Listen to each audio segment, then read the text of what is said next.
पहा आचारसंहिता चालू आहे। अशा परिस्थितीमध्ये आपल्याला आपल्या लढ्याचं स्वरूप कसं तीव्र करता येईल हे आपण लक्षात घेतलं पाहिजे।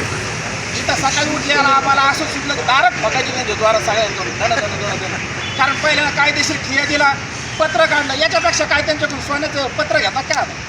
त्यांनी बरोबर पुरावा दिला, पुरावा आपल्या जवळ आहे, पण त्यांनी सोयीस्कर आचारसंहितेचं नाव याचं नाव त्याच्या नावाखाली घुमजाव केला। जर प्रशासन निर्णय घ्यायला कमी पडत असेल लढा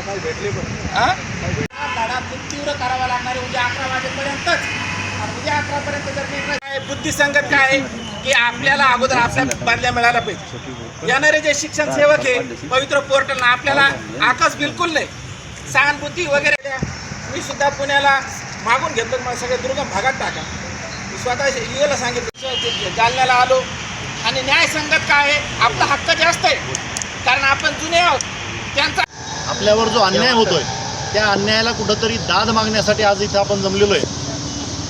आचारसंहितेच्या अगोदर आपण याच जिल्हा परिषदेसमोर भव्य असं आंदोलन केलं, 25 तास आपलं आंदोलन चाललं आणि त्या आंदोलनाचं फलित म्हणजे आपल्याला आपल्या हातात एक पत्र मिळालं जिल्हा परिषदेचं की तुमच्या विनंती बदल्या झाल्याशिवाय आम्ही पवित्र पोर्टलला कुठल्याही प्रकारची पदस्थापना देणार नाही।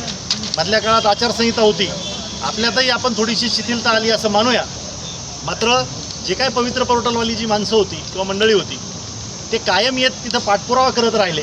आपल्याला वाटलं आपलं शासनानं जिल्हा परिषदनं पत्र काढलेलं आहे त्याप्रमाणे आपल्याला न्याय मिळणार आहे, मात्र त्यांचा दबाव हा कुठंतरी जास्त झाला असंही आपण मान्य करूया। आणि काल त्यांचं पत्र निघालं की 30 तारखेला समुपदेशनाद्वारे त्यांना पदस्थापना मिळणार आहे।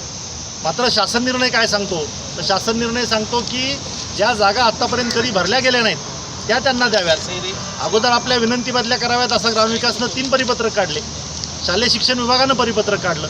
आणि असं असतानाही जर आपल्या विनंती बदल्या किंवा आत्ताच आपल्या आंतरजिल्हा बदलीवाले आपले जे बांधव बोलले या दोनही लोकांचं जम्पिंग करून सगळ्यात शेवटी असणाऱ्या माणसाला 1 नंबरला घेतलं जात असेल तर कुठंतरी हा आपल्यावर अन्याय असं म्हणलं तर वावगं ठरणार नाही।